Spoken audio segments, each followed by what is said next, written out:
Hari umuntu ubyuka mu gitondo agahitamo amazi mbere yo kugira ikindi akora, undi yarangiza akazi nimugoroba agahita yihutira kujya muri sport. Ni nako ku rundi ruhande haba hari uwarakaye agahita yihutira kunywa inzoga, hakanaba noneho n'undi uhura n'ikibazo agahita yihutira kujya gusenga. Aba bantu bose ibi bintu babaye bamaze igihe kinini babikora, ukababaza niba kubikora bitabagora, ushobora gutungurwa nuko bose bakubwiye ko byabagiyemo ndetse ko batamenya naho umwanzuro wo kubikora wafatiwe, mbese ko batigeze bafata umwanya wo kubitekerezaho. Ibi nibyo bita ingeso. Ingeso ni umufatanyabikorwa ukomeye w'ubwonko bwa muntu bwifashisha mu kurinda umubiri we ngo budatakaza ingufu nyinshi cyane no mu gihe bitari ngombwa. Ibi ubwonko bubikora buri gihe bubinyujije mu gikorwa cyo kuremera umuntu ingeso zinyuranye, aha bugashingira ku bikorwa umuntu akunda gukora kandi mu buryo buhoraho. Mu yandi magambo, ubwonko bubaye buvuga ni nkaho bwakavuze buti mu buzima bwawe hari ibintu ukunda gukora kandi ndabona bitangiye kuba mu buryo buhoraho, none reka mbigucengezemo wowe nabyo mujye mwikoresha mutansabye ubufasha bwo kubatekerereza naho bitari bikenewe kuko mba mfite byinshi byo gukora. Ibi nibyo ubwonko bwakabaye butubwira mu gihe buriho buturemera ingeso. Ingeso ishobora kuba ari nziza cyangwa ikaba ari mbi, gusa impamvu abantu tuzigira nuko umubiri wacu zikenera. Ese umubiri wacu ukenera ingeso ngo ziwufashe iki? Ingeso ubwazo zivuka zitwa iki? Ni ryari zitangira kwitwa ingeso?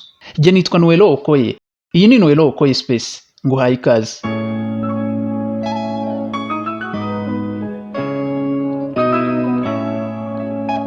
Mu gutangira ikiganiro cyacu reka dutangire turebera hamwe ingeso icyo ari cyo. Ubundi ingeso ni imyitwarire iranga umuntu, aha ikaba ishingiye ku bikorwa umuntu akunda gukora ariko akabikora mu buryo buhoraho ndetse bikazanarangira ubwonko bubimucengejemo bikagera ku rwego asigara bikora bimeze nk'aho atigeze abitekerezaho. Mu yandi magambo, ubwonko buba busa nk'ubwabishyize kuri autopilot, kwikoresha bidasabye ko ubwonko bufata igihe cyo kubitekerezaho. Ibi bibera muri process yitwa habit formation. Iki ni cya gihe ubwonko buba buriho buremera umuntu ingeso ndetse bunayongerera imbaraga kugira ngo umuntu ayikunde ajye ayikora kenshi, bizarangire umuntu n'iyo ngeso bikoresha ubwonko budatakaje igihe cyo kubitekerezaho. Uko kwisubiramo kw'ibikorwa bya muntu birangira bibaye ingeso ahanini bishingira ku mpamvu eshatu z'ibanze. Icya mbere ni imbarutso igutera gukora ibyo bikorwa, cya kintu kibwira ubwonko bwawe ko ugomba gutangira gukora ikintu runaka. Iki twacyita nka trigger cyangwa se imbarutso. Icya kabiri ni routine action, the behavior itself, imyitwarire ibiriho ikuranga iyo ariyo. Icya gatatu ni reward cyangwa outcome, umusaruro ukuramo, the benefit your brain receives. Aha ni ukuvuga ngo nyuma y'uko ugize impamvu igutera gukora ibintu runaka, ubwonko bwawe bukuramo izihe nyungu. Ibi byose iyo bihuriye hamwe uko ari bitatu bibyara ingeso. Reka tubirebe mu buryo bw'ingero. A trigger, imbarutso. Umuntu ari mu rugo, ari ku kazi cyangwa ari ahandi hariho hose ariko ari kumva yarambiwe, ari bored. Tujye kuri action cyangwa routine. Aha ni cya gikorwa ari bukore kugira ngo yikure mu kurambirwa cyangwa kumva ahantu ari abangamiwe. Nitugera kuri action cyangwa routine, dufata urugero ko umuntu ahise afata umwanzuro wo guhugira muri telefone ye. Reward, umusaruro akuyemo ni ibyishimo no kumva atekanye, ikibazo yari afite cyo kumva yarambiwe kirangiye. Ibi nibikomeza kuba gutya, buri gihe uko yumva yarambiwe igisubizo kikaba kujya muri telefone akayihugiraho, kandi nyuma bikarangira yishimye, ikibazo yari afite gikemutse, bikaba mu buryo bwisubiramo. Iki gihe guhugira muri telefone bizarangira bibaye ingeso.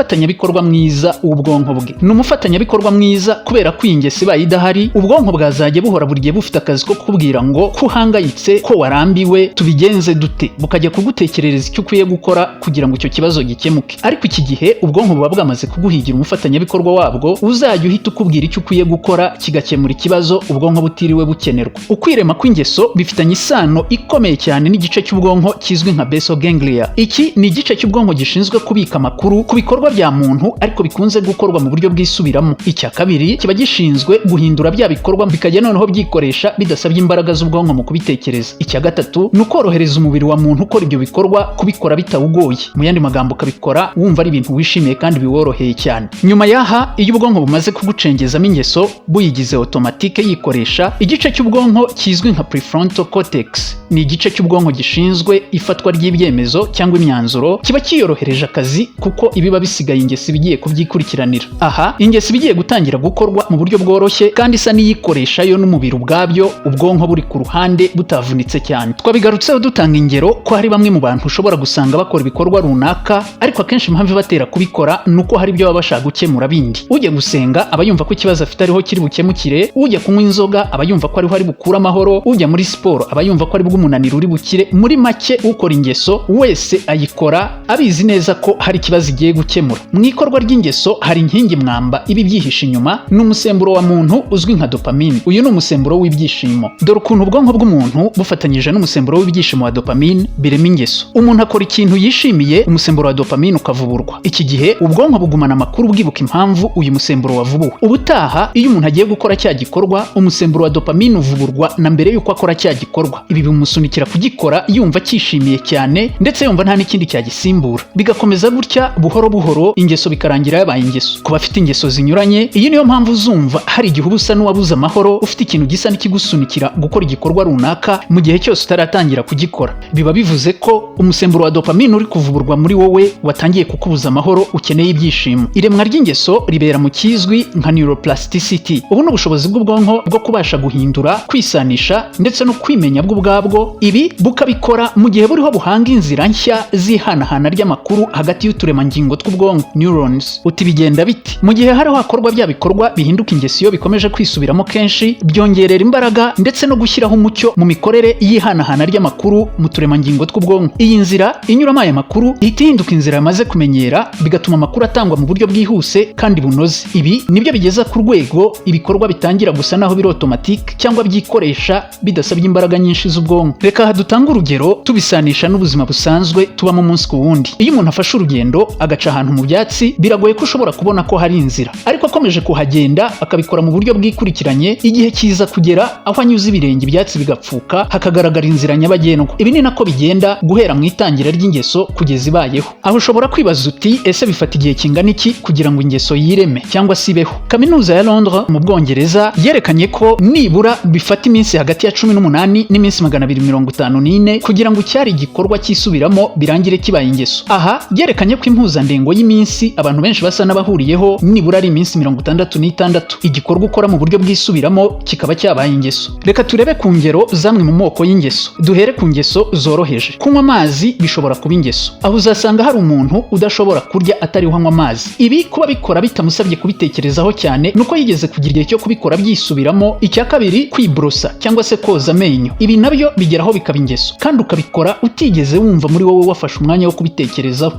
Reka tujye ku ngeso twakwita izikomeye. Gukora imyitozo ngororamubiri. Abenshi bagiye gukora sport mu minsi ya mbere bararibwa, muscle cyangwa muscles zikabarya, ariko uwihanganye akagerageza ibi bikorwa akabisubiramo nubwo aba yumva babara, igihe kiza kugera umubiri ukabimenyera bikarangira bibaye ingeso, ku buryo atabikoze ashobora kumva yabuze amahoro. Indi ngeso ni ukwiga cyane cyangwa kwiga mu buryo buhoraho. Ushobora gutangira kwiga wumva bikugoye binakuvuna, ariko uko ukomeza kubikora igihe kikagera ukumva ko kwiga ari bwo buzima bwawe. Bimwe mu by'ubushakashatsi bwagaragaje ku ngeso bwerekanye ko nk'uko twatangiye ikiganiro tubivuga ko habaho ingeso mbi n'inziza. Berekanye ko ingeso mbi arizo zihuta gufata cyangwa kwirema. Impamvu berekanye ko ingeso mbi arizo ngeso zitanga umusaruro ku mubiri wifuzaga mu buryo bwihuse. Icya kabiri, berekanye ko ingeso mbi arizo zikorwa bidasabye ko umubiri ushyiramo imbaraga nyinshi. Urugero, nk'abantu bakunda kurya ibiryo runaka kandi bishobora kuba ari ibiryo birimo ibinure byangiza umubiri. Iyo ibi byamugiyemo biragoye ko yakwihanganira kutarya ibyo biryo kandi abibona imbere ye. Ikindi, kurya ibi biryo nta mbaraga nyinshi bimutwara kandi ibyishimo yari akeneye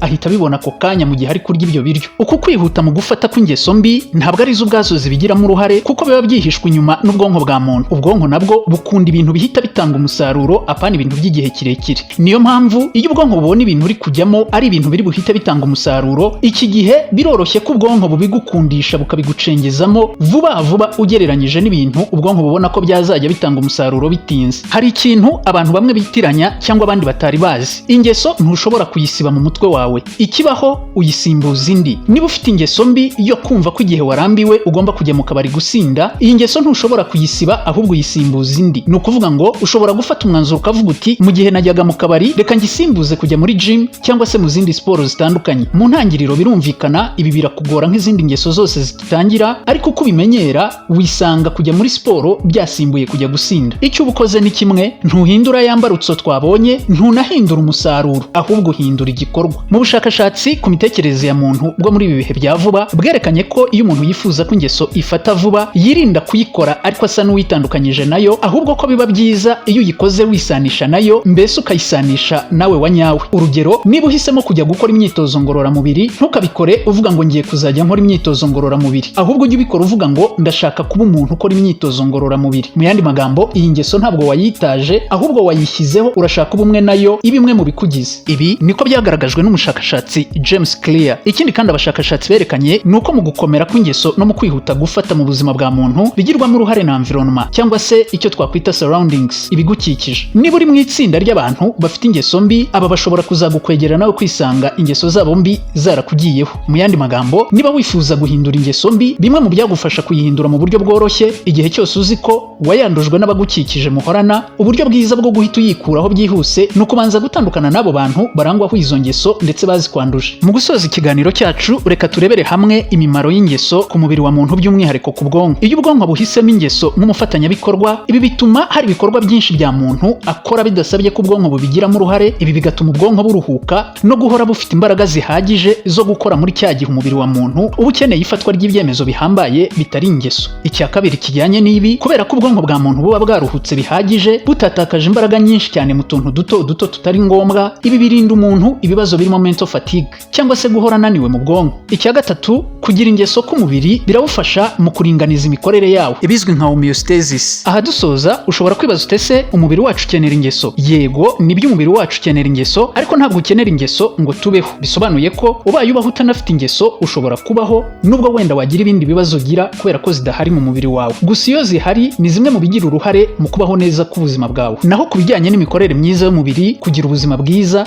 aha nibyo rwose ingeso ni ingenzi cyane. Reka ngushimire wowe twabanye muri iki kiganiro. Kora subscribe niba utarayikora, ibiganiro byacu bijye bikugeraho bigisohoka. Kora like, share na comment. Niba ufite igitekerezo ukitwandikire muri comment. Ikiganiro cya none nahangisoreje. Nitwa Nuello Okoye. Iyi ni Nuello Okoye Space. Imana ibarinde.